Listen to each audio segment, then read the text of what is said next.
Hello ಗೆಳೆಯರೆ, ತಮ್ಮೆಲ್ಲರಿಗೂ ಲಾ excellence IAS ಪ್ರಸ್ತುತಪಡಿಸುವ ದ ಹಿಂದೂ ನ್ಯೂಸ್ ಅನಾಲಿಸಿಸ್ ಕಾರ್ಯಕ್ರಮಕ್ಕೆ ಸ್ವಾಗತ. ಇವತ್ತು ನಾವು ಸೆಪ್ಟೆಂಬರ್ 14, 2021 ಸುದ್ದಿ ವಿಶ್ಲೇಷಣೆಯನ್ನು ನೋಡಲಿದ್ದೇವೆ. ಸುದ್ದಿಗೂ ಮುನ್ನ ಒಂದು ವಿಶೇಷ ಸೂಚನೆ.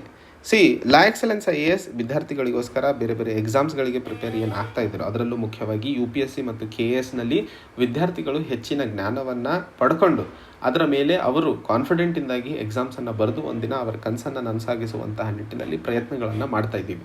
ಬಟ್ ಈ ಪ್ರಯತ್ನಗಳಿಗೆ ಸರಿಯಾದ ದಿಕ್ಕು ಅಥವಾ ಸರಿಯಾದ ಡೈರೆಕ್ಷನ್ ಸಿಗದೇ ಇರುವಂತಹ ಸಂದರ್ಭದಲ್ಲಿ ತಮ್ಮಲ್ಲಿ ಎಬಿಲಿಟೀಸ್ ಅಥವಾ ಕೆಪಬಿಲಿಟಿ ಇದ್ದರೂ ಸಹ ಒಂದಿಷ್ಟು ಸರಿ ತಾವು ಸೋಲನ್ನು ಕಾಣಬೇಕಾಗುತ್ತದೆ. ಅದಕ್ಕೋಸ್ಕರ ತಮಗೆ ಒಂದು ಗುರುವಿನ ಅವಶ್ಯಕತೆ ಇರುತ್ತೆ.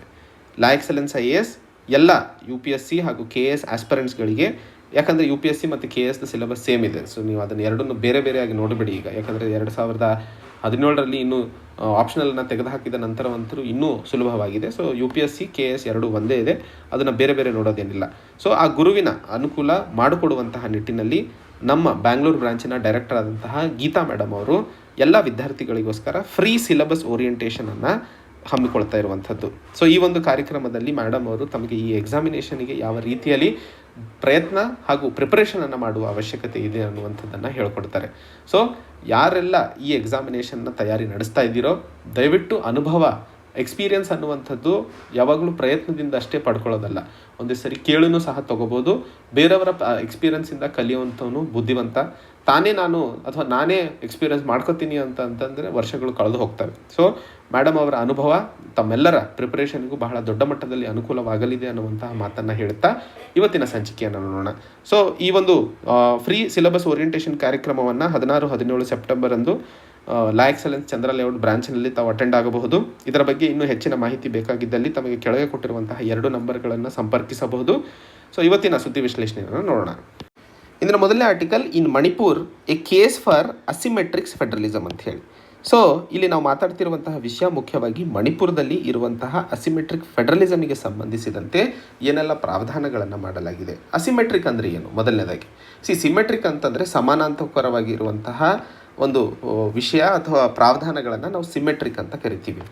ಅಸಿಮೆಟ್ರಿಕ್ ಅಂತಂದರೆ ಒಂದು ರಾಜ್ಯಕ್ಕೆ ನೀವು ಹೆಚ್ಚಿಗೆ ಫಂಡ್ಸ್ ಕೊಡ್ತೀರಾ, ಇನ್ನೊಂದು ರಾಜ್ಯಕ್ಕೆ ಕಡಿಮೆ ಫಂಡ್ಸ್ ಕೊಡ್ತೀರಾ, ಇನ್ನೊಂದು ರಾಜ್ಯಕ್ಕೆ ನೀವು ಜಾಸ್ತಿ ಇನ್ಫ್ರಾಸ್ಟ್ರಕ್ಚರ್ನ ಮಾಡಿಸೋದಕ್ಕೆ ಫಂಡ್ಸನ್ನು ಕಳಿಸ್ಕೊಡ್ತೀರಾ. ಸೊ ಇದನ್ನು ನಾವು ಅಸಿಮೆಟ್ರಿಕ್ ಅಂತ ಕರಿತೀವಿ. ಸಮಾನಾಂತರವಾಗಿರುವಂಥದ್ದು ಸಿಮೆಟ್ರಿಕ್, ಅಸಮಾಂತರವಾಗಿರುವಂಥದ್ದು ಅಸಿಮೆಟ್ರಿಕ್. ಸೊ ಇಲ್ಲಿ ನಾವು ಮಾತಾಡ್ತಿರುವಂಥದ್ದು ಫೆಡರಲಿಸಮ್ ಅಂತಂದ್ರೆ ಏನು? ಕೇಂದ್ರ ಮತ್ತು ರಾಜ್ಯ ಸರ್ಕಾರದ ನಡುವಿನ ಸಂಬಂಧಗಳನ್ನು ಡಿಫೈನ್ ಮಾಡುವಂಥದ್ದೇ federalism. So Bharat federal country ಹೌದಾ ಇಲ್ವಾ? ಹೌದು, ಭಾರತ ಫೆಡ್ರಲ್ ಕಂಟ್ರಿ ಆಗಿರುತ್ತದೆ. ಸೊ ಈ ಒಂದು ಸಂದರ್ಭದಲ್ಲಿ ನಾವು ನೋಡ್ತಾ ಇರುವಂಥದ್ದು ಮುಖ್ಯವಾಗಿ ರಾಜ್ಯ ಮತ್ತು ಕೇಂದ್ರದ ನಡುವಿನ ಸಂಬಂಧಗಳಿಗೆ ಸಂಬಂಧಿಸಿದಂತಹ ವಿಷಯವಾಗಿರೋದ್ರಿಂದ ಇದು ನಮಗೆ GS ಪೇಪರ್ 2 ಪೊಲಿಟಿಗೆ ಸಂಬಂಧಿಸಿದಂತೆ ಬಹುಮುಖ್ಯವಾಗಿದೆ ಅನ್ನುವಂಥದ್ದು ನೆನ್ಪಿಟ್ಕೋಬೇಕು. ಸೊ ಇಲ್ಲಿ ನಾವು ಮಾತಾಡ್ತಿರುವಂಥದ್ದು ಮಣಿಪುರಲ್ಲಿ ಏನು ಅಸಿಮೆಟ್ರಿಕ್ ಫೆಡರಲಿಸಮ್ ಇದೆ ಅನ್ನುವಂಥದ್ದು. ತಮಗೆಲ್ಲ ಆರ್ಟಿಕಲ್ 371 ಸಂವಿಧಾನದಲ್ಲಿ ಗೊತ್ತಿದ್ದರೆ, ಈ ಆರ್ಟಿಕಲ್ 371 ಮುಖ್ಯವಾಗಿ ರಾಷ್ಟ್ರದಲ್ಲಿ ಇರುವಂತಹ ಒಂದಿಷ್ಟು ರಾಜ್ಯಗಳಿಗೆ ಸ್ಪೆಷಲ್ ಪ್ರಾವಿಷನ್ಸನ್ನು ಮಾಡಿಕೊಡುತ್ತೆ. ಉದಾಹರಣೆಗೆ ಆರ್ಟಿಕಲ್ 370 ಇದ್ದಿದ್ದು ಸ್ಪೆಷಲ್ ಪ್ರಾವಿಷನ್ಸು ಜಮ್ಮು ಕಾಶ್ಮೀರಿಗೆ ಸಂಬಂಧಿತ ಪ್ರಾವಿಷನ್ಸ್ಗಳ ಬಗ್ಗೆ ಮಾತಾಡ್ತಿತ್ತು. ಆರ್ಟಿಕಲ್ 371 ಮುಖ್ಯವಾಗಿ ಗುಜರಾತ್ ಮತ್ತು ಮಹಾರಾಷ್ಟ್ರದ ವಿಷಯಕ್ಕೆ ಸಂಬಂಧಿಸಿದಂತೆ ಸ್ಪೆಷಲ್ ಪ್ರಾವಿಷನ್ಸನ್ನು ಮಾಡಿಕೊಡುತ್ತೆ. ಹಾಗೆ ಮಣಿಪುರಿಗೆ ಸಂಬಂಧಿಸಿದಂತೆ ಆರ್ಟಿಕಲ್ 371C ಸ್ಪೆಷಲ್ ಪ್ರಾವಿಷನ್ಸನ್ನು ಮಣಿಪುರಿಗೆ ಕೊಡ್ತಾ ಇರುವಂಥದ್ದು. ಆರ್ಟಿಕಲ್ 371C 27ನೇ ಸಾಂವಿಧಾನಿಕ ತಿದ್ದುಪಡಿ 1971ರಲ್ಲಿ ಜಾರಿಗೆ ತಂದಿರುವಂಥದ್ದು. ಇದರ ಅಡಿಯಲ್ಲಿ ರಾಷ್ಟ್ರಪತಿಗಳು elected members from the hill areas ಏನಿರ್ತಾರಲ್ಲ, ಅವರನ್ನು ಒಂದು ಕಮಿಟಿ ಅಥವಾ ಅವರಿಂದ ಒಂದು ಕಮಿಟಿಯ ರಚನೆ ಮಾಡಬಹುದು. ಆ ಒಂದು ಕಮಿಟಿ ಆ ಒಂದು ಏರಿಯಾದಲ್ಲಿ ಆಗ್ತಾ ಇರುವಂತಹ ಬೆಳವಣಿಗೆಗಳಿಗೆ ಸಂಬಂಧಿಸಿದ ಕೆಲಸಗಳನ್ನು ನೋಡಿಕೊಳ್ಳುತ್ತೆ. ಆ ಒಂದು ಬೆಳವಣಿಗೆ ಅಥವಾ ಇಂಪ್ಲಿಮೆಂಟೇಷನ್ ಹೇಗೆ ಆಗ್ತಿದೆ ಅನ್ನುವಂಥದ್ದನ್ನು ಗವರ್ನರ್ಗೆ ಸ್ಪೆಷಲ್ ರೆಸ್ಪಾನ್ಸಿಬಿಲಿಟಿಯನ್ನು ಕೊಡ್ತಾ ಇರುವಂಥದ್ದು. ಸೊ ಒಂದು ಕಮಿಟಿಯ ರಚನೆಯ ಬಗ್ಗೆ ಆರ್ಟಿಕಲ್ 371C ಮಣಿಪುರದಲ್ಲಿ ಪ್ರಾವಧಾನಗಳನ್ನು ಮಾಡ್ತಾ ಇರುವಂಥದ್ದು. ಇವತ್ತು ಯಾಕೆ ಇದನ್ನು ಚರ್ಚೆ ಮಾಡ್ತಿದ್ದೀವಿ? ಉದಾಹರಣೆಗೆ ಮುಖ್ಯವಾಗಿ ಆರ್ಟಿಕಲ್ 370 ತಮಗೆಲ್ಲ ಗೊತ್ತಿರೋ ಹಾಗೆ ಜಮ್ಮು ಕಾಶ್ಮೀರಿಗೆ ಸಂಬಂಧಿಸಿದಂತೆ ಏನು ಪ್ರಾವಧಾನಗಳಿದ್ವಲ್ಲ, ಅದನ್ನು ನಾವು ಆಗಸ್ಟ್ 2019ರಲ್ಲಿ ಕೇಂದ್ರ ಸರ್ಕಾರ ಡಿಸಾಲ್ವ್ ಮಾಡ್ತು, ತೆಗೆದುಹಾಕಿತು. ಆ ಒಂದು ಸಂದರ್ಭದಲ್ಲಿ ದೇಶದಲ್ಲಿ ಬೇರೆ ಬೇರೆ ರಾಜ್ಯಗಳಿಗೆ ಇರುವಂತಹ ಸ್ಪೆಷಲ್ ಪ್ರಾವಿಷನ್ಸನ್ನು ಕೇಂದ್ರ ಸರ್ಕಾರ ತೆಗೆದುಹಾಕುತ್ತದೆ ಅನ್ನುವಂತಹ ವಿಷಯಕ್ಕೆ ಸಂಬಂಧಿಸಿದಂತೆ ಚರ್ಚೆ ನಡೀತಾ ಇತ್ತು. ಆ್ಯಂಡ್ ಬಹಳಷ್ಟು ಪ್ಲ್ಯಾಟ್ಫಾರ್ಮ್ಸ್ಗಳಲ್ಲಿ ಅಥವಾ ಬಹಳಷ್ಟು ಬೇರೆ ಬೇರೆ ಡೊಮೈನ್ಗಳಲ್ಲಿ ಈ ಅಸಿಮೆಟ್ರಿಕ್ ಫೆಡರಲಿಸಮ್ ಅಂದರೆ ಒಂದಿಷ್ಟು ರಾಜ್ಯಗಳಿಗೆ ಪ್ರಾವಧಾನಗಳನ್ನು ಮಾಡ್ತಿದ್ದೀರಾ, ಇನ್ನೊಂದಿಷ್ಟು ರಾಜ್ಯಗಳಿಗೆ ಮಾಡ್ತಾ ಇಲ್ಲ ಅನ್ನುವಂತಹ ಚರ್ಚೆ ತುಂಬ ದೊಡ್ಡ ಮಟ್ಟದಲ್ಲಿ ನಡೀತಾ ಇದೆ. ಹೀಗೆ ಮಾಡುವಂತಹ ಕಾರಣಕ್ಕೆ ನಮ್ಮ ಭಾರತ ಏನು ಏಕೀಕರಣ ಅಥವಾ ಇಂಟಿಗ್ರೇಟೆಡ್ ಅಪ್ರೋಚ್ ಏನು ಮಾತಾಡ್ತಾ ಇದ್ವಲ್ಲ ಅದರ ಮೇಲೆ ಪ್ರಭಾವ ಬೀಳುತ್ತದೆ ಅನ್ನುವಂಥದ್ದು ಇಲ್ಲಿ ಒಂದಿಷ್ಟು ವರ್ಗದ ಚರ್ಚೆ ಆಗಿರುವಂಥದ್ದು ನಮಗೆ ಇಲ್ಲಿ ಅರ್ಥೈಸ್ಕೊಳ್ಳಬೇಕಾಗಿರುವಂಥದ್ದು. ಹಾಗಾದರೆ ಈ ಸ್ಪೆಷಲ್ ಪ್ರಾವಿಷನ್ಸ್ ಅಥವಾ ಅಸಿಮೆಟ್ರಿಕ್ ಫೆಡರಲಿಸಮ್ ನಿಜವಾಗಲೂ ಅವಶ್ಯಕತೆ ಇದೆಯಾ ಅಥವಾ ಇಲ್ವಾ ಅನ್ನುವಂತಹ ವಿಷಯದ ಚರ್ಚೆಯನ್ನು ನಾವಿಲ್ಲಿ ಮುಖ್ಯವಾಗಿ ನೋಡ್ತಾ ಇರುವಂಥದ್ದು. ಮೊದಲನೇ ಹಂತದಲ್ಲಿ ಅಸಿಮೆಟ್ರಿಕ್ ಫೆಡರಲಿಸಮ್ ಅನ್ನುವಂತಹ ಕಾನ್ಸೆಪ್ಟ್ ಎಲ್ಲಿಂದ ಬಂತು? ಈ ಅಸಿಮೆಟ್ರಿಕ್ ಫೆಡರಲಿಸಮ್ ಅನ್ನುವಂತಹ ಕಾನ್ಸೆಪ್ಟನ್ನು ಮುಖ್ಯವಾಗಿ ಚಾರ್ಲ್ಸ್ ಟಾರ್ಲ್ಟನ್ ಅನ್ನುವಂತಹ ಒಬ್ಬರು ಅಮೇರಿಕನ್ ಪೊಲಿಟಿಕಲ್ ಸೈಂಟಿಸ್ಟ್. ಇವರು ಮಿಡ್ ಅಥವಾ 1960ರ ದಶಕದಲ್ಲಿ ಮಧ್ಯದಲ್ಲಿ ಈ ಒಂದು ಕಾನ್ಸೆಪ್ಟನ್ನು ಕೊಟ್ಟಿದ್ದರು. ಅವರು ಈ ಕಾನ್ಸೆಪ್ಟನ್ನು ಕೊಡಬೇಕಾದ್ರೇ ಹೇಳಿದರು, ಈ ಒಂದು ಅಸಿಮೆಟ್ರಿಕ್ ಫೆಡರಲಿಸಮ್ ಅನ್ನುವಂತಹ ಕಾನ್ಸೆಪ್ಟನ್ನು ಸರಿಯಾಗಿ ಉಪಯೋಗಿಸದೇ ಇದ್ದಿದ್ದಲ್ಲಿ ಇದು ಬಹಳ ದೊಡ್ಡ ಮಟ್ಟದಲ್ಲಿ ನೆಗೆಟಿವ್ ಆಗುತ್ತೆ ಅಥವಾ ಉಲ್ಟಾ ಹೊಡೆಯೋ ಸಾಧ್ಯತೆಗಳಿರ್ತವೆ ಅನ್ನುವಂಥದ್ದು. 1990ರ ದಶಕದಲ್ಲಿ ಯುರೋಪಿಯನ್ ಕಮ್ಯುನಿಸ್ಟ್ ಸ್ಟೇಟ್ಗಳಲ್ಲಿ ಈ ಒಂದು ಪ್ರಾವಧಾನವನ್ನು ಆ್ಯಕ್ಚುಲಿ ಮಾಡಲಾಗಿತ್ತು. ಬಟ್ ಅಲ್ಲಿ ಸಕ್ಸಸ್ ಕಾಣಲು ಸಾಧ್ಯವಾಗಿಲ್ಲ. ಆ್ಯಂಡ್ ಆ ಒಂದು ವಿಷಯಕ್ಕೆ ಸಂಬಂಧಿಸಿದಂತೆ ಇವತ್ತು ಸಹ ಭಾರತದಲ್ಲಿ ಇದರ ಬಗ್ಗೆ ಒಂದಿಷ್ಟು ವಿರೋಧವನ್ನು ವ್ಯಕ್ತಪಡಿಸ್ತಾ ಇರುವಂಥದ್ದು. ಹಾಗಾದರೆ ಈ ಒಂದು ವಿಷಯಕ್ಕೆ ಸಂಬಂಧಿಸಿದಂತೆ ನಮ್ಮ ಪೂರ್ವಜರು ಕಾನ್ಸ್ಟಿಟ್ಯೂಂಟ್ ಅಸೆಂಬ್ಲಿ, ಯಾಕಂದರೆ ನಮ್ಮ ಸಂವಿಧಾನದಲ್ಲಿ ಇದರ ಪ್ರಾವಧಾನವನ್ನು ನೋಡ್ತಾ ಇದ್ದೀವಿ ಅಂತಂದರೆ ಮುಖ್ಯವಾಗಿ ಆರ್ಟಿಕಲ್ 370 ಮತ್ತು 371 ಮಾತ್ರ ಸಂವಿಧಾನದಲ್ಲಿದ್ವು. ತದನಂತರ ಬಂದಂತಹ ಎಲ್ಲ ಪ್ರಾವಧಾನಗಳು ಬೇರೆ ಬೇರೆ ಅಮೆಂಡ್ಮೆಂಟ್ಸ್ಗಳ ಅಡಿಯಲ್ಲಿ ತರಲಾಗಿದೆ ಅನ್ನುವಂಥದ್ದು ಸಹ ಇಲ್ಲಿ ನೆನಪಿಟ್ಕೋಬೇಕು.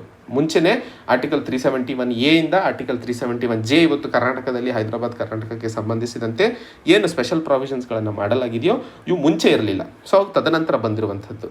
ಆದರೂ ಈ ಒಂದು ಅಸಿಮೆಟ್ರಿಕ್ ಫೆಡರಲಿಸಮಿಗೆ ಸಂಬಂಧಿಸಿದಂತೆ ನಮ್ಮ ಕಾನ್ಸ್ಟಿಟ್ಯೂಷನಲ್ ಫೋರ್ ಫಾದರ್ಸು ಏನು ಮಾತಾಡಿದ್ರಪ್ಪ ಅನ್ನುವಂತಹ ವಿಷಯಕ್ಕೆ ಸಂಬಂಧಿಸಿದಂತೆ ನೋಡಿದಾಗ ಆಗಿನ ಸಮಯದಲ್ಲಿ ಗೋಪಿನಾಥ್ ಬಾರ್ಡೋಲಿ ಅಥವಾ ಬಾರ್ಡೋಲೋಯ್ ಕಮಿಟಿ ಅನ್ನುವಂಥದ್ದು, ಈ ಒಂದು ಕಮಿಟಿಯನ್ನು ಅಥವಾ ಸಬ್ ಕಮಿಟಿಯನ್ನು ಸಂವಿಧಾನದ ಅಡಿಯಲ್ಲಿ ರಚನೆ ಮಾಡಲಾಗಿತ್ತು. ಇದರ ಅಡಿಯಲ್ಲಿ ಮುಖ್ಯವಾಗಿ ನಾರ್ತ್ ಈಸ್ಟರ್ನ್ ರೀಜನ್ನಲ್ಲಿ ಇರುವಂತಹ ಸಂಸ್ಕೃತಿ, ಅವರ ಐಡೆಂಟಿಟಿ, ಅವರು ಬದುಕುವಂತಹ ಜೀವನ ಶೈಲಿ ಬೇರೆ ಇರುವಂತಹ ಸಂದರ್ಭದಲ್ಲಿ ಭಾರತಕ್ಕೆ ಇವರನ್ನು ಒಳಪಡಿಸ್ಕೋಬೇಕು ಅಥವಾ ನಮ್ಮ ಜೊತೆಯಲ್ಲಿ ಸೇರಿಸ್ಕೋಬೇಕು ಅಂತಂದರೆ ಇವರಿಗೆ ಸೆಲ್ಫ್ ರೂಲ್ ಮಾಡುವಂತಹ ಒಂದಿಷ್ಟು ಪ್ರಾವಧಾನಗಳನ್ನು ಮಾಡಬೇಕು ಅನ್ನುವಂತಹ ಮಾತನ್ನು ಗೋಪಿನಾಥ್ ಬಾರ್ಡೋಲೈ ಅನ್ನುವಂತಹ ಒಂದು ಸಬ್ ಕಮಿಟಿ ಮಾತನಾಡಿತ್ತು. ಆ ಒಂದು ವಿಷಯಕ್ಕೆ ಸಂಬಂಧಿಸಿದಂತೆ ಜೈಪಾಲ್ ಸಿಂಗ್ ಮತ್ತು ಡಾಕ್ಟರ್ BR ಅಂಬೇಡ್ಕರ್ ಅವರು ಸಹ ಟ್ರೈಬಲ್ ಜನರದು ಒಂದು ವೈಶಿಷ್ಟ್ಯತೆ ಹಾಗೂ ಅವರ ಡಿಸ್ಟಿಂಕ್ಟಿವ್ನೆಸ್ ಅಂತಂದರೆ ಬಹಳ ವಿಭಿನ್ನವಾಗಿರುವಂತಹ ಸಂಸ್ಕೃತಿ ಮತ್ತು ಕಲ್ಚರ್ ಇರೋದ್ರಿಂದ ಅವರಿಗೆ ಒಂದು ಸಪರೇಟ್ ಇನ್ಸ್ಟಿಟ್ಯೂಷನಲ್ ಅಕಾಮಡೇಷನ್ನ ಅವಶ್ಯಕತೆ ಇದೆ ಅನ್ನುವಂತಹ ಮಾತನ್ನು ನಮ್ಮ ಕಾನ್ಸ್ಟಿಟ್ಯೂಷನಲ್ ಫೋರ್ ಫಾದರ್ಸ್ ಹೇಳಿರೋದನ್ನು ನಾವು ನೋಡಿದ್ವಿ. ಒಂದಿಷ್ಟು ವರ್ಗದವರು ಇಲ್ಲ, ಈ ರೀತಿ ಆದರೆ ಇದು ಕಮ್ಯುನಿಸ್ತಾನು ಅಥವಾ ಟ್ರೈಬಲಿಸ್ತಾನು ಅಂತ ಹೇಳಿ ಬೇರೆ ರಾಷ್ಟ್ರಗಳಿಗೆ ಸಂಬಂಧಿಸಿದಂತೆ ಮಾತುಕತೆ ಮುಂದೆ ಒಂದು ದಿನ ಎದ್ದೇಳ್ತವೆ ಅನ್ನುವಂತಹ ವಿಷಯಕ್ಕೆ ಚರ್ಚೆಯೂ ಸಹ ಆಗಿತ್ತು. ಬಟ್ ಇವತ್ತು ಮತ್ತೆ ಇದರ ಚರ್ಚೆ ಆಗ್ತಾ ಇದೆ ಅಂತಂದರೆ ಮುಖ್ಯವಾಗಿ ಮೊದಲನೇದು ನಾನು ಹೇಳಿದೆ ಆರ್ಟಿಕಲ್ 370 ತೆಗೆದುಹಾಕಿರುವಂಥದ್ದು ಜಮ್ಮು ಕಾಶ್ಮೀರಿಗೆ ಸಂಬಂಧಿಸಿದಂತೆ. ಆ್ಯಂಡ್ ಈಗಿನ ಸಂದರ್ಭದಲ್ಲಿ ಮಣಿಪುರ್ ಸರ್ಕಾರ 2 ಮುಖ್ಯವಾದಂತಹ ಬದಲಾವಣೆಗಳನ್ನು ಮಾಡಿದೆ. ಅದಕ್ಕೆ ಇವತ್ತು ನಾರ್ತ್ ಈಸ್ಟರ್ನ್ ರೀಜನ್ನಲ್ಲಿ ಇದರ ಚರ್ಚೆ ಆಗ್ತಿರುವಂಥದ್ದು. ಮೊದಲನೇದು Manipur hill areas autonomous district council amendment bill. Manipur hill areas autonomous district council amendment bill 2021.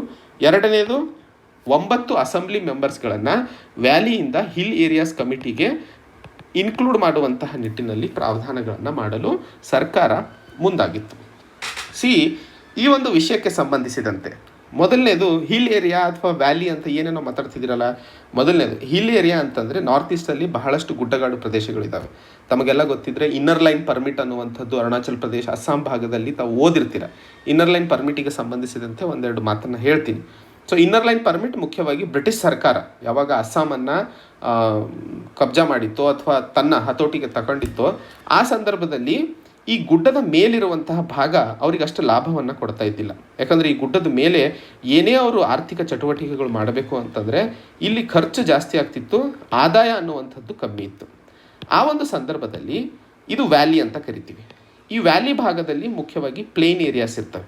Plane areas ಇದ್ದಾಗ ಇಲ್ಲಿ ಟೀ ಪ್ಲಾಂಟೇಷನ್ ಆಯಿತು ಅಥವಾ ಇಂಡಿಗೋ ಪ್ಲಾಂಟೇಷನ್ ಆಯಿತು, ಈ ರೀತಿಯ ಪ್ಲಾಂಟೇಷನ್ ವರ್ಕರ್ಸ್ಗಳನ್ನು ಉಪಯೋಗಿಸ್ಕೊಂಡ್ಬಿಟ್ಟು ಹೆಚ್ಚಿನ ಆದಾಯ ಪಡ್ಕೊಳ್ಳಲು ಕಡಿಮೆ ಖರ್ಚಿಂದ ಸಾಧ್ಯವಾಗ್ತಿತ್ತು. ಆ ಸಂದರ್ಭದಲ್ಲಿ ಇನ್ನರ್ ಲೈನ್ ಪರ್ಮಿಟ್ ಅನ್ನುವಂಥದ್ದು ಬ್ರಿಟಿಷ್ ಸರ್ಕಾರ Bengal East frontier regulation act ಅಂತ ಏನು 1873ರಲ್ಲಿ ಜಾರಿಗೆ ತಂದಿತ್ತು, ಅದರ ಅಡಿಯಲ್ಲಿ ಈ ಹಿಲ್ ಮತ್ತು ವ್ಯಾಲಿಯನ್ನು ಸಪರೇಟ್ ಮಾಡೋದಕ್ಕೋಸ್ಕರ ಇದನ್ನು ಅಥವಾ ಈ ಒಂದು ಇನ್ನರ್ ಲೈನ್ ಪರ್ಮಿಟನ್ನು ಜಾರಿಗೆ ತಂತು. ಆ ಇನ್ನರ್ ಲೈನ್ ಪರ್ಮಿಟ್ ಇವತ್ತಿಗೂ ಸಹ ಭಾರತದಲ್ಲಿ ಉಪಯೋಗಿಸಲಾಗ್ತಿದೆ. ಮುಖ್ಯವಾಗಿ ಆವಾಗಿನ ಸಂದರ್ಭದಲ್ಲಿ ಎಕ್ಸ್ಪ್ಲಾಯ್ಟ್ ಮಾಡೋದಕ್ಕೆ ಬ್ರಿಟಿಷರು ಉಪಯೋಗಿಸ್ತಾ ಇದ್ರು. ಇವಾಗಿನ ಸಂದರ್ಭದಲ್ಲಿ ಆ ಒಂದು ಟ್ರೈಬಲ್ ಜನಾಂಗದ ಒಂದು ಡಿಸ್ಟಿಂಕ್ಟಿವ್ನೆಸ್ ಅಂತ ಏನು ಹೇಳಿದೆ ಅದನ್ನು ಕಾಪಾಡೋದಕ್ಕೋಸ್ಕರ ಮಾಡ್ತಾ ಇರುವಂಥದ್ದು. ಸೊ ಇಲ್ಲಿ ಮಣಿಪುರ್ ಸರ್ಕಾರ ಇವಾಗ ಈ ಹಿಲ್ ಏರಿಯಾ ಕಮಿಟಿಯಲ್ಲಿ 9 ಜನ ವ್ಯಾಲಿ ಏರಿಯಾದಿಂದ ಇನ್ಕ್ಲೂಡ್ ಮಾಡಲು ಪ್ರಯತ್ನಗಳನ್ನು ನಡೆಸ್ತಾ ಇತ್ತು. ಅಂದರೆ ಇಂಟಿಗ್ರೇಟ್, ಒಟ್ಟಾರೆ ಈ ಹಿಲ್ಲು ಮತ್ತು ವ್ಯಾಲಿಯನ್ನು ಡಿಫ್ರೆನ್ಸಿಯೇಷನ್ ಏನು ಮಾಡ್ತಾ ಇದ್ದೀವೋ ಅದನ್ನು ತೆಗೆದು ಹಾಕಬೇಕು ಅನ್ನುವಂಥದ್ದು ಮುಖ್ಯವಾದಂಥದ್ದು ಇಂಟಿಗ್ರೇಷನಿಸ್ಟ್ ಅಪ್ರೋಚ್. ಎಲ್ಲ ರಾಷ್ಟ್ರದಲ್ಲಿ ಇರುವಂತಹ ಎಲ್ಲ ಭಾಗದವರು ಒಂದೇ ತಕ್ಕಡಿಯಲ್ಲಿ ತೂಗಬೇಕು ಅನ್ನುವಂತಹ ವಿಷಯಕ್ಕೆ ಸಂಬಂಧಿಸಿದಂತೆ ಪ್ರಯತ್ನಗಳನ್ನು ನಡೀತಾ ಇದ್ವು. ಸೊ ಈ ಪ್ರಯತ್ನಗಳು ಏನು ನಡೀತಾ ಇದ್ದಾವಲ್ಲ, ಇದು ಒಂದು ರೀತಿಯಲ್ಲಿ ಎರಡು ತಲೆಯ ಹಾವಿದ್ದಂಗೆ. ಮೊದಲನೇದು 2022ರಲ್ಲಿ ಅಸೆಂಬ್ಲಿ ಎಲೆಕ್ಷನ್ಸ್ ಬರ್ತಿದ್ದಾವೆ. ಆ್ಯಂಡ್ ಈ ವ್ಯಾಲಿಯಲ್ಲಿ ಇರುವಂಥವರು ಸ್ಟ್ರಾಂಗ್ ಪೀಪಲ್, ಯಾಕಂದರೆ ಆರ್ಥಿಕವಾಗಿ, ಸಾಮಾಜಿಕವಾಗಿ, ಶೈಕ್ಷಣಿಕವಾಗಿ ಈ ಮೇಲೆ ಇರುವಂತಹ ಗುಡ್ಡದ ಮೇಲೆ ಇರುವಂತಹ ಜನರಿಗಿಂತಲೂ ಹೆಚ್ಚು ಡೆವಲಪ್ ಇರುವಂಥವ್ರು. ಸೊ ಆ ಒಂದು ಸಂದರ್ಭದಲ್ಲಿ ಇವರು ಈಗ ಸದ್ಯಕ್ಕೆ ಇರುವಂತಹ ಸಾಂವಿಧಾನಿಕ ಪ್ರಾವಧಾನಗಳು ಇವನ್ನ ಮ್ಯಾನಿಪುಲೇಟ್ ಮಾಡಿ ಒಟ್ಟು ಇದನ್ನು ಸಮಾನಾಂತರವಾಗಿ ತರಲು ಮೊದಲನೇದು ಎಲೆಕ್ಷನ್ ಅಜೆಂಡಾ ಮೇಲೆ ಮಾಡ್ತಾ ಇದ್ದಾರೆ ಅನ್ನುವಂಥದ್ದು. ಎರಡನೇದು ಈ ಕಾನ್ಸ್ಟಿಟ್ಯೂಷನಲ್ ಅಸೆಮೆಟ್ರಿ ಅನ್ನುವಂಥದ್ದು ಏನಿದೆಯಲ್ಲ ಇದನ್ನು ತೆಗೆದುಹಾಕುವಂತಹ ನಿಟ್ಟಿನಲ್ಲಿ ಪ್ರಾವಧಾನಗಳ ಬಗ್ಗೆ ಮಾತಾಡ್ತಾ ಇರುವಂಥದ್ದು. ಸೊ ಇವೆಲ್ಲವೂ ನಡೀತಾ ಇರುವಂಥದ್ದು ಇವತ್ತಿನ ಚಟುವಟಿಕೆಗಳು. ಇದರ ನಡುವೆ ಬರ್ತಾ ಇರುವಂಥದ್ದು ಹಿಲ್ ಏರಿಯಾದಲ್ಲಿ ಇರುವಂತಹ ಜನರಿಗೆ ನಿಜವಾಗ್ಲೂ ಅವಶ್ಯಕತೆ ಇದೆ. ಯಾಕಂದರೆ ಆ ಜನ ಅವಾಗಲಿಂದಲೂ ಮೇಲೆ ಇರುವಂಥವರು ಮುಖ್ಯವಾಗಿ ತಮ್ಮ ಸಂಸ್ಕೃತಿ ಹಾಗೂ ತಮ್ಮ ಕಾಡು, ತಮ್ಮ ಒಂದು ಜೀವನ ಶೈಲಿಯ ಮೇಲೆ ತಮ್ಮ ಆಧಾರವನ್ನು ನಡೆಸ್ಕೊಂಡು ಹೋಗ್ತಾ ಇರುವಂಥದ್ದು. ಅಂಥವ್ರನ್ನು ನೀವು ಸಡನ್ನಾಗಿ ಮೇನ್ ಸ್ಟ್ರೀಮಿಗೆ ತಂದು ಸೇರಿಸಿದಾಗ ಅವರು ಅಡ್ಜಸ್ಟ್ ಅಥವಾ ಅಡಾಪ್ಟ್ ಆಗುವಂಥದ್ದು ಕಷ್ಟ ಆಗುತ್ತೆ. ಉದಾಹರಣೆಗೆ ಟ್ರೈಬಲ್ MLA ಒಂದು ಮಾಹಿತಿಯನ್ನು ಕೊಟ್ಟಿದ್ದರು. 419 ಕೋಟಿ ಏನು ಹಿಲ್ ಏರಿಯಾ ಡೆವಲಪ್ಮೆಂಟಿಗೆ ಅಂತ ಏನು ಕೊಡಲಾಗಿತ್ತೋ ಆ ಒಂದು ಹಣ ಮುಖ್ಯವಾಗಿ 21,900 ಕೋಟಿ ಒಳಗಡೆ ಕೊಟ್ಟಿದ್ದು ಮಣಿಪುರಲ್ಲಿ 2017-18 ಮತ್ತು 2020-21 ನಡುವೆ, ಅಂದರೆ 3 ವರ್ಷದಲ್ಲಿ 21,900 ಕೋಟಿಯಲ್ಲಿ ಬರೀ 419 ಕೋಟಿ ಹಿಲ್ ಏರಿಯಾ ಕೊಟ್ಟಿದ್ದು. ಸೊ ಆ ಒಂದು ಭಾಗದ ಬೆಳವಣಿಗೆಗೋಸ್ಕರ ಸರ್ಕಾರ ಎಷ್ಟರ ಪಟ್ಟಿಗೆ ಕಮಿಟೆಡ್ ಇದೆ ಎಲ್ಲಿ ತೋರಿಸ್ಕಂತ. ಆರ್ಥಿಕವಾಗಿ ತಾವು ಕೊಡ್ತಿಲ್ಲ, ಸಾಮಾಜಿಕವಾಗಿ ಅವರು ಬೆಳೆಯಲು ಅವಕಾಶ ಇಲ್ಲ, ಶೈಕ್ಷಣಿಕವಾಗಿ ಅವ್ರು ಎಲ್ಲೂ ಬೆಳೆದೇ ಇಲ್ಲ. ಹಾಗಾಗಿ ಈಗ ಸಡನ್ನಾಗಿ ಅವರು ಸ್ಪೆಷಲ್ ಪ್ರಾವಿಷನ್ಸನ್ನು ತೆಗೆದುಹಾಕಿದ್ದಲ್ಲಿ ಅದು ಎಷ್ಟರ ಮಟ್ಟಿಗೆ ಸರಿ ಅನ್ನುವಂಥದ್ದು. ಭಾರತ ಮುಖ್ಯವಾಗಿ ವಿಶೇಷತೆಯನ್ನು ಪಡ್ಕೊಂಡಿರುವಂಥದ್ದು ಡೈವರ್ಸಿಟಿಯಲ್ಲಿ. ಈ ಡೈವರ್ಸಿಟಿಯನ್ನು ಕಾಪಾಡ್ಕೋಬೇಕು ಅಂತಂದರೆ ಒಂದಿಷ್ಟು ಹಿಂದೆ ಮುಂದೆ ಆಗಲೇಬೇಕು. ಆಟೋದಲ್ಲಿ 5 ಜನ ಹೋಗ್ತಾ ಇದ್ದೀರಾ, ಹೋಗಬೇಕು ಅಂತಂದರೆ ಒಂದಿಷ್ಟು ಹಿಂದೆ ಮುಂದೆ ಆಗಿ ಕುತ್ಕೊಳ್ಳೇಬೇಕಾಗುತ್ತೆ. ಆ ಹಿಂದೆ ಮುಂದೆ ಆಗ್ತಾ ಇರುವಂಥದ್ದೇ ಆರ್ಟಿಕಲ್ 371 ಅಡಿಯಲ್ಲಿ ಕೊಡ್ತಾ ಇರುವಂತಹ ಪ್ರಾವಧಾನಗಳು. ಸೊ ನಮ್ಮ ದೇಶದಲ್ಲಿ ಇರುವಂತಹ ವೈವಿಧ್ಯತೆಯನ್ನು ಅರ್ಥೈಸಿಕೊಂಡು ಅದರ ಅನುಗುಣವಾಗಿ ಈ ಪ್ರಾವಧಾನಗಳನ್ನು ಮುನ್ನಡೆಸ್ಕೊಂಡು ಹೋಗುವ ಅವಶ್ಯಕತೆ ಇದ್ದೇ ಇದೆ. ಇಲ್ಲವಾದಲ್ಲಿ ಅಗಲಾಡ್ತವೆ ಅಥವಾ ಬೇರೆ ಬೇರೆ ರೀತಿಯ ಸಂಘರ್ಷಗಳು, ಘರ್ಷಣೆಗಳು ದೇಶದಲ್ಲಿ ಶುರು ಆಗುವಂತಹ ಸಾಧ್ಯತೆಗಳು ಜಾಸ್ತಿ ಆಗ್ತವೆ ಅನ್ನುವಂತಹ ನಿಟ್ಟಿನಲ್ಲಿ ಈ ಒಂದು ಆರ್ಟಿಕಲನ್ನು ನಾವು ಇವತ್ತು ನೋಡ್ತಾ ಇರುವಂಥದ್ದು. ಮುಂದಿನ article archakas all of hues. So ಇಲ್ಲಿ ಮಾತಾಡ್ತಿರುವಂಥದ್ದು ಅರ್ಚಕರ ಏನು ಅಪಾಯಿಂಟ್ಮೆಂಟಿಗೆ ಸಂಬಂಧಿಸಿದಂತೆ ಅಥವಾ ಅರ್ಚಕರು ಅನ್ನುವಂಥದ್ದು ಫುಲ್ ಕಲರ್ಫುಲ್ ಆಗಿ ಚರ್ಚೆಯಲ್ಲಿ ಇರುವಂತಹ ಒಂದು ವಿಷಯ ಅನ್ನುವಂಥದ್ದು. ಇಲ್ಲಿ ನಾವು ಮಾತಾಡ್ತಿರುವಂಥದ್ದು ಮುಖ್ಯವಾಗಿ ಯಾಕೆ ಅನ್ನುವಂತಹ ಸಂದರ್ಭ ಅಥವಾ ಪ್ರಶ್ನೆ ಕೇಳಿದಾಗ ಆಗಸ್ಟ್ 14, 2021 ತಮಿಳುನಾಡು ಸರ್ಕಾರ 24 ಟ್ರೈನ್ಡ್ ಅರ್ಚಕಾಸ್ ಅಂದರೆ ಪ್ರೀಸ್ಟ್ಗಳನ್ನು ರಾಜ್ಯ ಸರ್ಕಾರದ ಅಡಿಯಲ್ಲಿರುವಂತಹ ಬೇರೆ ಬೇರೆ ದೇವಸ್ಥಾನಗಳಿಗೆ ಅಪಾಯಿಂಟ್ಮೆಂಟನ್ನು ಮಾಡಿತು. ಈ ಒಂದು ಅಪಾಯಿಂಟ್ಮೆಂಟ್ಸ್ಗಳನ್ನು Hindu religious and charitable endowments ಆ್ಯಕ್ಟ್ನ ಅಡಿಯಲ್ಲಿ ಮಾಡಲಾಗಿರುವಂಥದ್ದು. 24 ಅರ್ಚಕರ ಜೊತೆಯಲ್ಲಿ ಓದುವಾರ್, ಪೂಸಾರಿ, ಗಾರ್ಲ್ಯಾಂಡ್ ಸ್ಟ್ರಿಂಗರ್ಸು, ಅಂಬ್ರೆಲ್ಲಾ ಹಿಡ್ಕೊಳ್ಳುವಂಥವ್ರು ದೇವ್ರದ್ದು, ಸೊ ಹೀಗೆ ಬೇರೆ ಬೇರೆ ಕೆಲಸಕ್ಕೆ ಇರುವಂತಹ ವ್ಯಕ್ತಿಗಳನ್ನು ಅಪಾಯಿಂಟ್ ಮಾಡಿದೆ.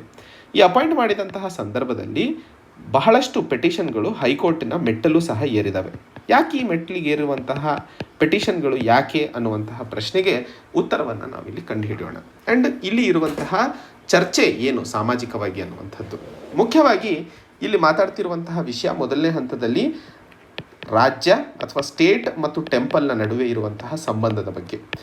ಇಲ್ಲಿ ಮಾತಾಡ್ತಿರುವಂತಹ ವಿಷಯ ರಿಲಿಜನ್ ಮತ್ತು ಫಂಡಮೆಂಟಲ್ ರೈಟ್ಸಿಗೆ ಸಂಬಂಧಿತವಾಗಿರುವಂತಹ ಸಂದರ್ಭದಲ್ಲಿ ಈ ಒಂದು ಆರ್ಟಿಕಲ್ ಮುಖ್ಯವಾಗಿ GS ಪೇಪರ್ 2 ಪಾಲಿಟಿಗೆ ಸಂಬಂಧಿಸಿದಂತೆ ಬಹುಮುಖ್ಯವಾಗಿದೆ ಅನ್ನುವಂಥದ್ದನ್ನು ಅರ್ಥೈಸಿಕೊಳ್ಳಬೇಕು. ಸೊ ಮೊದಲನೇ ಹಂತದಲ್ಲಿ ತಮಿಳುನಾಡು ಸರ್ಕಾರ Hindu religious and charitable endowments act 1959ರಲ್ಲಿ ಜಾರಿಗೆ ತಂದಿತ್ತು. ಇದರ ಅಡಿಯಲ್ಲಿ ದೇವಸ್ಥಾನಗಳು ಏನೆಲ್ಲ ಹಿಂದೂ ಸಮಾಜಕ್ಕೆ ಸೇರಿದಂಥವು ಇದಾವೋ ಹಾಗೂ ರಿಲಿಜಿಯಸ್ ಇನ್ಸ್ಟಿಟ್ಯೂಷನ್ಸ್ಗಳು ಏನಿದಾವೋ ಅದರ ಅಡ್ಮಿನಿಸ್ಟ್ರೇಷನನ್ನು ಕಾನೂನಾತ್ಮಕವಾಗಿ ಮಾಡಲಾಗುತ್ತದೆ ಅನ್ನುವಂಥದ್ದು. 1971ರಲ್ಲಿ ಈ ಒಂದು ಕಾನೂನಿನ ಅಡಿಯಲ್ಲಿ ಸೆಕ್ಷನ್ 55 ಇಂಟ್ರೊಡ್ಯೂಸ್ ಮಾಡಲಾಗಿತ್ತು.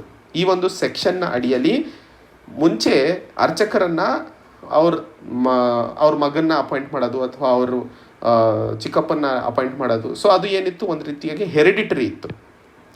ಸೊ ಹೆರಿಡಿಟರಿ ಇದ್ದಂತಹ ಪದ್ಧತಿಯನ್ನು ತೆಗೆದುಹಾಕಲಾಯಿತು. ಈ ಸರಿ ಇವರು ದೊಡ್ಡ ಅರ್ಚಕರಿದ್ದಾರೆ ಅಂತಂದರೆ ಮುಂದಿನ ಸರಿ ಅವ್ರ ಮಗ ಅರ್ಚಕ ಆಗ್ತಾನೆ, ತದನಂತರ ಅವ್ರ ಮಗ ಅರ್ಚಕನಾಗ್ತಾನೆ. ಹೀಗೆ ಹೆರಿಡಿಟರಿ ಇತ್ತು, ರಾಜರು ಹೆಂಗೆ ಆಗ್ತಿದ್ರಲ್ಲ ಹಾಗೆ. ಸೊ ಸೆಕ್ಷನ್ 55ರ ಅಡಿಯಲ್ಲಿ ಈ ಒಂದು ಪ್ರಾವಧಾನವನ್ನು 1971ರಲ್ಲಿ ತೆಗೆದುಹಾಕಲಾಯಿತು. 2006ರಲ್ಲಿ ಮುಖ್ಯವಾಗಿ ಈ ಅಪಾಯಿಂಟ್ಮೆಂಟ್ಸ್ಗಳು ಏನು ನಡೀತಾ ಇದ್ದಾವಲ್ಲ ಅರ್ಚಕರಿಗೆ ಸಂಬಂಧಿಸಿದಂತೆ, ಅವರು ಹಿಂದೂ ಸಮಾಜದಲ್ಲಿ ಯಾವುದೇ ಜಾತಿಗೆ ಸೇರಿದಂಥವ್ರು ಇರಬಹುದು, ಅವರು ಸಫಿಷಿಯೆಂಟ್ಲಿ ಟ್ರೈನ್ಡ್ ಇದ್ದರೆ ಅಪಾಯಿಂಟ್ ಮಾಡುವಂತಹ ಪ್ರಾವಧಾನದ ಬಗ್ಗೆ 2016ರಲ್ಲಿ ಅಮೆಂಡ್ಮೆಂಟನ್ನು ಬದಲಾವಣೆ ಮಾಡಲಾಯಿತು. ಈ ಎರಡೂ ಸಂದರ್ಭದಲ್ಲೂ ಆ್ಯಕ್ಚುಲಿ ಚಾಲೆಂಜ್ ಮಾಡಲಾಯಿತು ಸರ್ವೋಚ್ಚ ನ್ಯಾಯಾಲಯದಲ್ಲಿ. ಇದು ಸರಿ ಅಲ್ಲ, ಹೆರಿಡಿಟರಿ ಅದೆಂಗೆ ತೆಗೆದಾಕ್ತೀರಾ, ಇದು ನಮ್ಮ ಧರ್ಮ, ಹಿಂದೂ ಧರ್ಮದ ಅಡಿಯಲ್ಲಿ ನಡೀತಾ ಇರುವಂತಹ ಕಾನೂನು, ನಿಮ್ಮದೇ ಹೆಂಗೆ ಮತ್ತೆ ಕೈ ಮಾಡಲು ಸಾಧ್ಯ ಅನ್ನುವಂಥದ್ದು. ಸೊ ಆ ಒಂದು ಸಂದರ್ಭಕ್ಕೆ ಅನುಸಾರವಾಗಿ ಸರ್ವೋಚ್ಚ ನ್ಯಾಯಾಲಯವು 2 ಜಡ್ಜ್ಮೆಂಟ್ಸ್ಗಳನ್ನು ಕೊಟ್ಟಿತ್ತು. 71ರಲ್ಲಿ ಹೆರಿಡಿಟರಿನ ತೆಗೆದುಹಾಕಿದಾಗ ಶೇಷಮ್ಮಾಳ್ ವರ್ಸಸ್ ಯೂನಿಯನ್ ಆಫ್ ಇಂಡಿಯಾ ಅನ್ನುವಂತಹ ಒಂದು ಕೇಸ್ ನಡೆದಿತ್ತು. ಆ ಒಂದು ಕೇಸ್ನಲ್ಲಿ ಸರ್ವೋಚ್ಚ ನ್ಯಾಯಾಲಯವು ಇಲ್ಲಿ ಸರ್ಕಾರ ಯಾವುದೇ ಒಂದು ಪದ್ಧತಿ ಅಥವಾ ಸೆರೆಮನಿ, ರಿಚುವಲ್ ಅಥವಾ ಸೆರೆಮನಿಯನ್ನು ಬದಲಾವಣೆ ಮಾಡಲು ಪ್ರಯತ್ನಿಸ್ತಿಲ್ಲ. ಅಬಾಲಿಷಿಂಗ್ ಹೆರಿಡಿಟರಿ ಪ್ರೀಸ್ಟ್ಹುಡ್ ಏನಿದೆ ಅದು ಹಿಂದೂ ಧರ್ಮಕ್ಕೆ ಯಾವ ರೀತಿಯಲ್ಲೂ ಸಹ ಕಂಟಕವನ್ನು ತರ್ತಾ ಇಲ್ಲ.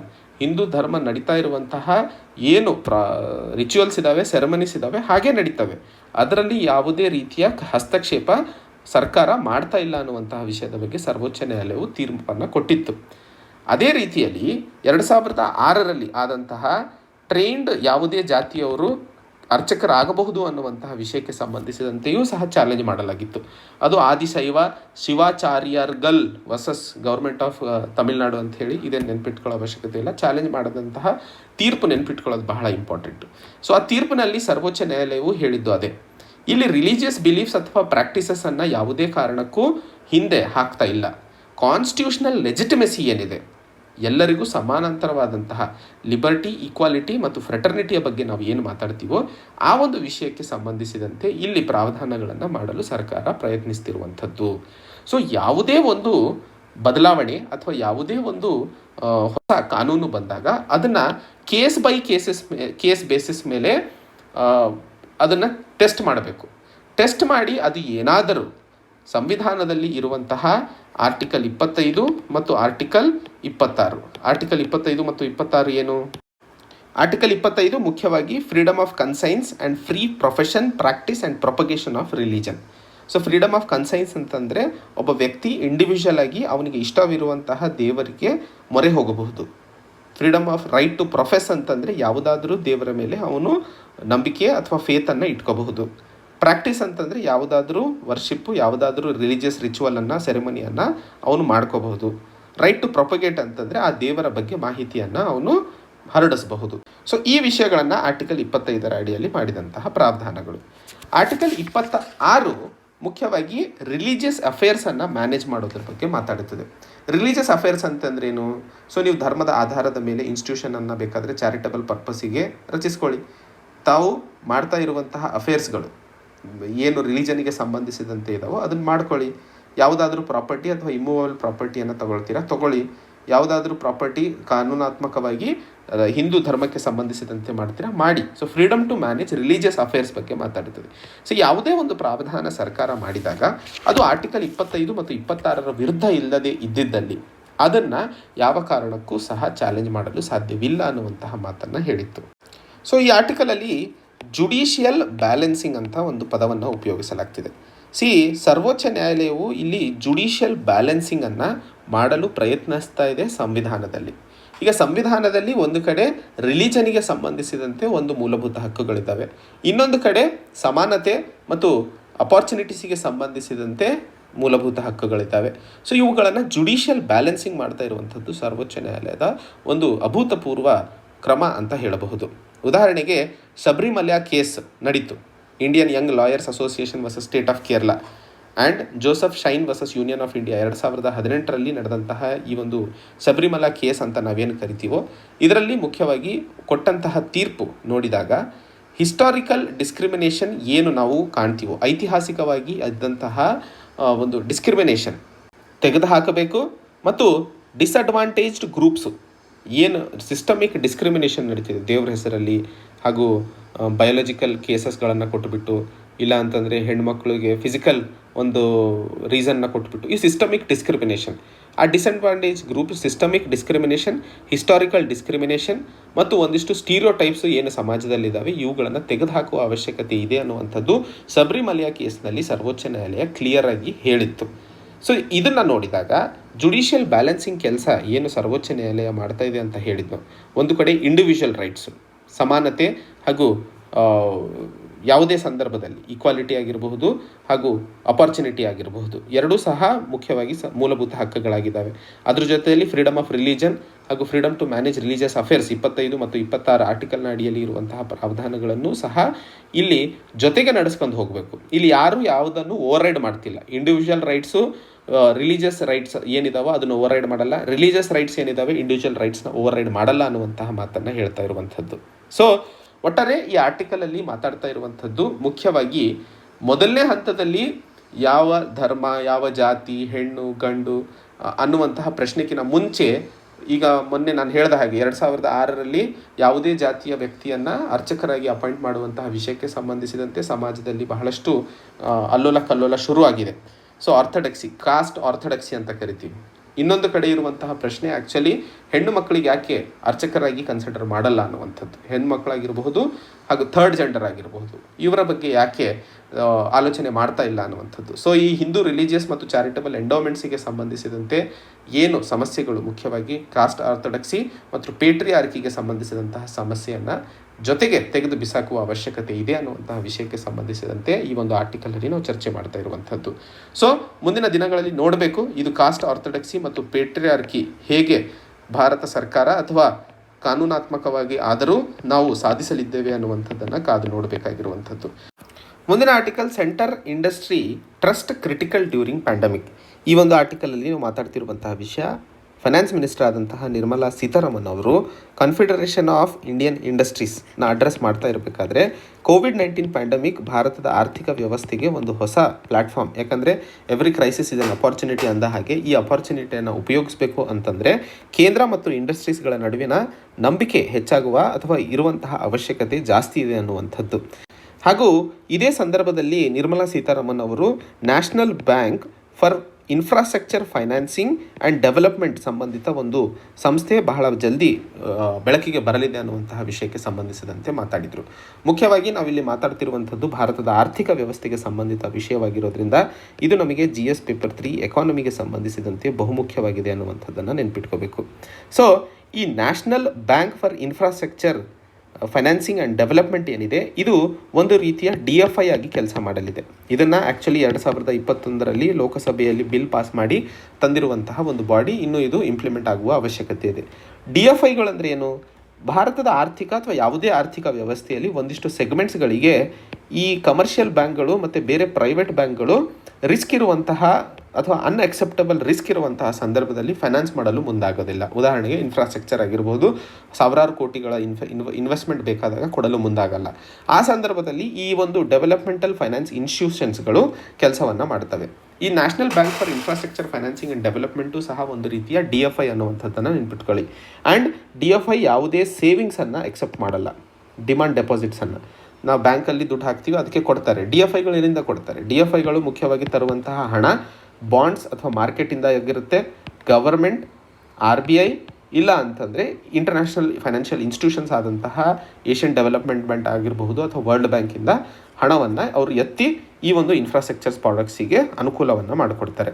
ಇದೇ ಹಂತದಲ್ಲಿ ಈ ಒಂದು ಬ್ಯಾಂಕ್ ಮುಖ್ಯವಾಗಿ ತಂದಿರುವಂಥದ್ದು ಏನಕ್ಕೆ, ನ್ಯಾಷನಲ್ ಇನ್ಫ್ರಾಸ್ಟ್ರಕ್ಚರ್ ಪ್ರಾಜೆಕ್ಟ್ ಪೈಪ್ಲೈನ್ನ ಅಡಿಯಲ್ಲಿ ಭಾರತ ಸರ್ಕಾರ 100 ಲಕ್ಷ ಕೋಟಿ ರೂಪಾಯಿನ ಇನ್ವೆಸ್ಟ್ಮೆಂಟ್ ಮಾಡುವಂತಹ ಮಹತ್ತರ ಟಾರ್ಗೆಟನ್ನು ಏನು ಇಟ್ಕೊಂಡಿದೆಯೋ ಅದಕ್ಕೆ ಇದು ಸಮರ್ಪಕವಾಗಿ ಕೆಲಸ ಮಾಡಲಿದೆ ಅನ್ನುವಂಥದ್ದು ಇಲ್ಲಿ ಅರ್ಥೈಸ್ಕೊಳ್ಳಬೇಕಾಗಿರುವಂಥದ್ದು. ಮುಂದಿನ article, India US to tie up on green energy. ಈ ಒಂದು ಆರ್ಟಿಕಲಲ್ಲಿ ನಾವು ಮಾತಾಡ್ತಿರುವಂಥದ್ದು ಮುಖ್ಯವಾಗಿ ಭಾರತ ಮತ್ತು US ಗ್ರೀನ್ ಎನರ್ಜಿಗೆ ಸಂಬಂಧಿಸಿದಂತೆ ಒಂದಿಷ್ಟು ಕೆಲಸಗಳನ್ನು ಮುನ್ಸಾಗಿಸಲಿದೆ ಅನ್ನುವಂಥದ್ದು. ತಮಗೆಲ್ಲ ಗೊತ್ತಿರೋ ಹಾಗಿದ್ರೆ ಏಪ್ರಿಲ್ 2021ರಲ್ಲಿ ಭಾರತದ ಪ್ರಧಾನಮಂತ್ರಿಗಳಾದ ನರೇಂದ್ರ ಮೋದಿ ಹಾಗೂ US ರಾಷ್ಟ್ರಪತಿಗಳಾದ ಜೋ ಬಿಡನ್ ಅವರು ಇಂಡಿಯಾ US ಅಜೆಂಡಾ 2030 ಪಾರ್ಟ್ನರ್ಶಿಪ್ ಅನ್ನುವಂತಹ ಒಂದು ಕಾರ್ಯಕ್ರಮವನ್ನು ಲಾಂಚ್ ಮಾಡಿದರು. ಈ ಒಂದು ಕಾರ್ಯಕ್ರಮವನ್ನೇ ಇವತ್ತು ಈ ಸಂದರ್ಭದಲ್ಲಿ ಜಾನ್ ಕೆರಿ ಅವರು ಚಾಲನೆ ಕೊಡ್ತಾ ಇರುವಂಥದ್ದು. Climate action and finance mobilisation dialogue. Climate action and finance mobilisation dialogue. So ಈ ಒಂದು ಡೈಲಾಗ್ ಮುಖ್ಯವಾಗಿ ಇಂಡಿಯಾ US ಅಜೆಂಡಾ 2030 ಪಾರ್ಟ್ನರ್ಶಿಪ್ನ ಅಡಿಯಲ್ಲಿ ಜಾರಿಗೆ ತರ್ತಾ ಇರುವಂಥದ್ದು. ಇದರ ಅಡಿಯಲ್ಲಿ ಮುಖ್ಯವಾಗಿ ಭಾರತ ಇವಾಗ 2021-22ರವರೆಗೆ 450 ಗಿಗಾವಾಟ್ಸ್ಗಳ ಪವರನ್ನು ಇನ್ಸ್ಟಾಲ್ ಮಾಡಿದೆ ಸೌರಶಕ್ತಿಗೆ ಸಂಬಂಧಿಸಿದಂತೆ, ರಿನ್ಯೂವಬಲ್ ಎನರ್ಜಿ. ಸೊ ಆ ಒಂದು ಸಂದರ್ಭದಲ್ಲಿ 2030ರಷ್ಟೊತ್ತಿಗೆ 816 ಅಥವಾ 817 ಗಿಗಾವಾಟ್ಸ್ಗಳ ಟಾರ್ಗೆಟನ್ನು ಇಲ್ಲಿ 2 ರಾಷ್ಟ್ರಗಳು ಸೇರಿ ಹಾಕೊಂತ ಇರುವಂಥದ್ದು. ಸೊ ಈ ಒಂದು climate action and finance mobilisation ಡೈಲಾಗ್ನ ಅಡಿಯಲ್ಲಿ 3 ಪಿಲ್ಲರ್ಸ್ಗಳನ್ನು ಇಲ್ಲಿ ಹೇಳ್ತಾ ಇರುವಂಥದ್ದು. ಮೊದಲನೇ ಪಿಲ್ಲರು ಕ್ಲೈಮೇಟ್ ಆ್ಯಕ್ಷನ್ ಪಿಲ್ಲರ್.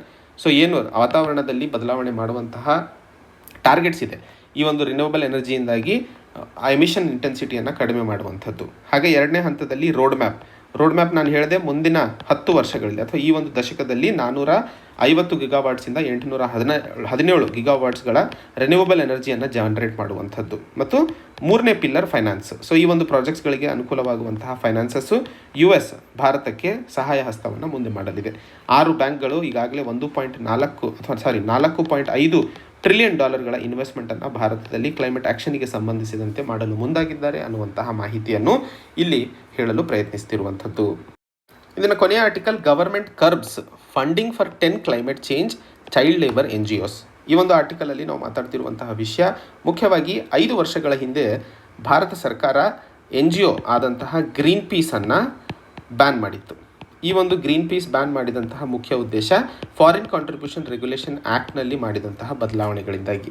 ನಮಗೆಲ್ಲ ಗೊತ್ತಿರೋ ಹಾಗೆ ಫಾರಿನ್ ಕಾಂಟ್ರಿಬ್ಯೂಷನ್ ರೆಗ್ಯುಲೇಷನ್ ಆ್ಯಕ್ಟನ್ನು 2010ರಲ್ಲಿ ಮುಖ್ಯವಾಗಿ ಜಾರಿಗೆ ತಂದಿರುವಂಥದ್ದು. ತದನಂತರ ಸೆಪ್ಟೆಂಬರ್ 2020ರಲ್ಲಿ ಇನ್ನೂ ಹೆಚ್ಚಿನ ಸ್ಟ್ರಿಂಜೆಂಟ್ ಕಾನೂನುಗಳನ್ನು ತರಲಾಗಿದೆ. ಆ್ಯಂಡ್ ಅದರಲ್ಲೂ ಕ್ಲೈಮೇಟ್ ಚೇಂಜ್ ಅಂದರೆ ನಿಸರ್ಗಕ್ಕೆ ಸಂಬಂಧಿತ NGOsಗಳು ಮತ್ತು ಚೈಲ್ಡ್ ಲೇಬರ್ಗೆ ಸಂಬಂಧಿತ NGOsಗಳ ಮೇಲೆ ಹೆಚ್ಚಿನ ಟಾರ್ಗೆಟ್ ನಡೀತಾ ಇದೆ ಅನ್ನುವಂಥದ್ದು ಈ ಆರ್ಟಿಕಲಲ್ಲಿ ಮಾಡಿದಂತಹ ಅಥವಾ ಸರ್ವೆ ಅನಾಲಿಸಿಸ್ ಪ್ರಕಾರ ಗೊತ್ತಾಗ್ತಾ ಇದೆ. ಈಗ ಗ್ರೀನ್ ಪೀಸ್ ನಂತರ ಇವಾಗ ಭಾರತ ಸರ್ಕಾರ ಆಸ್ಟ್ರೇಲಿಯಾ, USA ಮತ್ತು ಯುರೋಪಿಯನ್ ಯೂನಿಯನ್ನಲ್ಲಿ ಅಥವಾ ಯುರೋಪಿಯನ್ NGOsಗಳು ಏನಿದ್ದಾವೆ ಅವುಗಳನ್ನು ಸಹ ಬ್ಯಾನ್ ಮಾಡಲು ಮುಂದಾಗಿದೆ. ಸುಮಾರು 10 NGOsಗಳು ಇದರ ಅಡಿಯಲ್ಲಿ ಅಥವಾ ಲಿಸ್ಟಲ್ಲಿ ಇದ್ದಾವೆ ಅನ್ನುವಂಥದ್ದು. ಇಲ್ಲಿ ಜುಲೈ ತಿಂಗಳಲ್ಲಿ ರಿಸರ್ವ್ ಬ್ಯಾಂಕ್ ಆಫ್ ಇಂಡಿಯಾ ಒಂದು ನೋಟಿಫಿಕೇಷನ್ ಅಥವಾ ಒಂದು ನೋಟಿಸನ್ನು ಎಲ್ಲ ಬ್ಯಾಂಕ್ಗಳಿಗೆ ಕಳಿಸಿತ್ತು. ಅದರ ಅಡಿಯಲ್ಲಿ ಮುಖ್ಯವಾಗಿ ಒಂದಿಷ್ಟು ಎಂಟಿಟೀಸ್ಗಳನ್ನು PRC ಪ್ರಯರ್ ರೆಫರೆನ್ಸ್ ಕ್ಯಾಟಗರಿ ಒಳಗೆ ಹಾಕಬೇಕು ಅನ್ನುವಂಥದ್ದು. ಇವತ್ತು ಭಾರತದಲ್ಲಿ 80 NGOಗಳು ಪ್ರಯರ್ ರೆಫರೆನ್ಸ್ ಕ್ಯಾಟಗರಿಯಲ್ಲಿ ಇದ್ದಾವೆ ಅನ್ನುವಂತಹ ವಿಷಯವು ತಾವು ಅರ್ಥೈಸ್ಕೊಳ್ಳಬೇಕು. ಈ PRC ಕ್ಯಾಟಗರಿಯಲ್ಲಿ ಯಾವುದೇ NGO ಬಂದಾಗ ಏನಾಗುತ್ತೆ, ಸಪೋಸ್ ಫಾರಿನ್ನಿಂದ ತಾವು ಪಡಿತಾ ಇರುವಂತಹ ಫಾರೆಕ್ಸ್ ಅಥವಾ ಏನಿದೆ ಫಂಡ್ ಅದು ಡೈರೆಕ್ಟಾಗಿ NGOಗೆ ಹೋಗಲ್ಲ, ಅದನ್ನು ಮಿನಿಸ್ಟ್ರಿ ಆಫ್ ಹೋಮ್ ಅಫೇರ್ಸಿಗೆ ಡೈರೆಕ್ಟ್ ಮಾಡಲಾಗುತ್ತದೆ. ಮಿನಿಸ್ಟ್ರಿ ಆಫ್ ಹೋಮ್ ಅಫೇರ್ಸ್ ಅಲ್ಲಿ ಇರುವಂತಹ ಫಾರಿನ್ ರೆಗ್ಯುಲೇಷನ್ ಕಾಂಟ್ರಿಬ್ಯೂಷನ್ ಅಥವಾ ಫಾರಿನ್ ಕಾಂಟ್ರಿಬ್ಯೂಷನ್ ರೆಗ್ಯುಲೇಷನ್ ಆ್ಯಕ್ಟ್ನ ಡಿವಿಷನ್ ಏನಿದೆ ಆ ಡಿವಿಷನ್ ಕ್ಲಿಯರ್ ಮಾಡಿದ ಮೇಲೆ ಅದು ಬೆನಿಫಿಷರಿಗೆ ಆ್ಯಡ್ ಮಾಡಲಾಗುತ್ತದೆ ಅನ್ನುವಂಥದ್ದು. ಸೊ ಇಲ್ಲಿ ಮುಖ್ಯವಾಗಿ ಪ್ರಯರ್ ರೆಫರೆನ್ಸ್ ಕ್ಯಾಟಗರಿಯಲ್ಲಿ ಕ್ಲೈಮೇಟ್ ಚೇಂಜ್ ಮತ್ತು ಚೈಲ್ಡ್ ಲೇಬರ್ಗೆ ಸಂಬಂಧಿಸಿದಂತಹ ಆರ್ಗನೈಸೇಷನ್ಸ್ಗಳು ಯಾಕೆ ಇದ್ದಾವೆ ಅನ್ನುವಂತಹ ಪ್ರಶ್ನೆಯನ್ನು ನೋಡಿದಾಗ ಮೊದಲನೇದಾಗಿ ನಮಗೆಲ್ಲ ಗೊತ್ತಿರೋ ಹಾಗೆ ಪ್ಯಾರಿಸ್ ಕ್ಲೈಮೇಟ್ನಲ್ಲಿ ಒಂದಿಷ್ಟು ನ್ಯಾಷನಲಿ ಡಿಟರ್ಮೈನ್ಡ್ ಕಾಂಟ್ರಿಬ್ಯೂಷನ್ಸ್ಗಳನ್ನು ಎಲ್ಲ ರಾಷ್ಟ್ರಗಳಿಗೆ ಕೊಡಲಾಗಿದೆ. ಈ ನ್ಯಾಷನಲಿ ಡಿಟರ್ಮೈನ್ಡ್ ಕಾಂಟ್ರಿಬ್ಯೂಷನ್ಗೆ ಸಂಬಂಧಿಸಿದಂತೆ ಭಾರತವು ಸಹ ಉತ್ತಮವಾದ ಪರ್ಫಾರ್ಮೆನ್ಸನ್ನು ಮಾಡ್ತಾ ಇದೆ. ಬಟ್ ಆದರೂ ಸಹ ಪ್ರಪಂಚ ಮಟ್ಟದಲ್ಲಿ ಒಂದಿಷ್ಟು ಭಾರತದ ಟಾರ್ಗೆಟ್ಸನ್ನು ಇನ್ನೂ ಹೆಚ್ಚಿಸಬೇಕು ಅನ್ನುವಂತಹ ಕಡೆಗೆ ಒತ್ತಾಯವನ್ನು ಮಾಡ್ತಾ ಇರುವಂಥದ್ದು.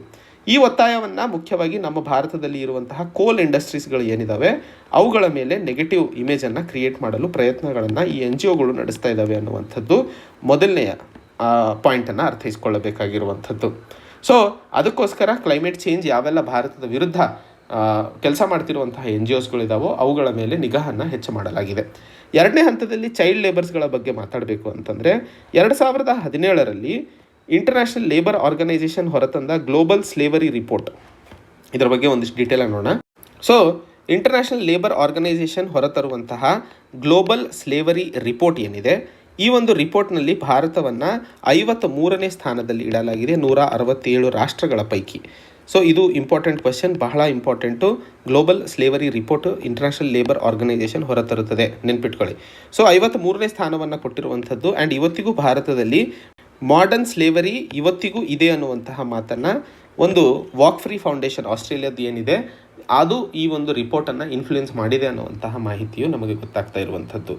ಸೊ ಈ ಹಂತದಲ್ಲಿ ನಾವು ಅರ್ಥೈಸ್ಕೊಳ್ಳಬೇಕಾಗಿರುವಂಥದ್ದು ಎಲ್ಲ NGOಗಳು ಭಾರತದ ಪರವಾಗಿ ಅಥವಾ ಭಾರತದ ಏಳಿಗೆಗೋಸ್ಕರ ಕೆಲಸ ಮಾಡೋದಿಲ್ಲ. ಒಂದಿಷ್ಟು ಸರಿ ಪರದೆಯ ಹಿಂದೆ ವಿರುದ್ಧವಾಗಿಯೂ ಕೆಲಸ ಮಾಡುವಂತಹ ಸಾಧ್ಯತೆಗಳು ಜಾಸ್ತಿ ಆಗ್ತಾ ಇರೋದರಿಂದ ಫಾರಿನ್ ಕಾಂಟ್ರಿಬ್ಯೂಷನ್ ರೆಗ್ಯುಲೇಷನ್ ಆ್ಯಕ್ಟ್ನಲ್ಲಿ ಸೆಪ್ಟೆಂಬರ್ 2020ರಲ್ಲಿ ಒಂದಿಷ್ಟು ಸ್ಟ್ರಿಂಜೆಂಟ್ ಕಂಡೀಷನ್ಸ್ಗಳನ್ನು ತಂದು ಈ ರೀತಿಯ NGOsಗಳ ಮೇಲೆ ನಿಗಾ ಜಾಸ್ತಿ ವಹಿಸಲಾಗಿದೆ ಅನ್ನುವಂತಹ ಮಾಹಿತಿಯನ್ನು ಮುಖ್ಯವಾಗಿ ಇಲ್ಲಿ ಅರ್ಥೈಸ್ಕೊಳ್ಳಬೇಕಾಗಿರುವಂಥದ್ದು.